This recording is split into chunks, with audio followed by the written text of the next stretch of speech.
ఈ paper fold చేస్తే ఈ పేపర్ని మనం ఫోల్డ్ చేస్తే ఇది ఎర్త్ నుంచి మూన్ వరకు వెళ్ళేంత థిక్నెస్ అవుతుంది అని అంటే మీరు నమ్ముతారా?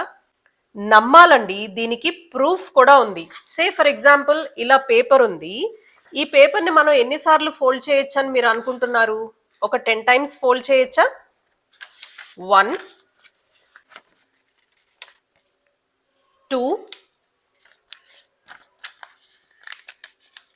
3 4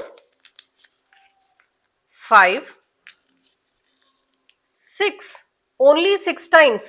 మనం కష్టపడితే 7 టైమ్స్ ఫోల్డ్ చేయొచ్చు. ఇంత సన్నగా ఉన్న పేపరు 7 టైమ్స్ ఫోల్డ్ చేస్తే ఇంత థిక్గా అయిపోయింది ఏంటండి? ఈ పేపర్ని మనం 42 టైమ్స్ ఫోల్డ్ చేయగలిగితే ఎర్త్ నుంచి మూన్ వరకు ఎంత డిస్టెన్స్ ఉందో ఇది అంత థిక్గా అయిపోతుంది. ఇందులో మ్యాజిక్ ఏం లేదు. It's a pure logic.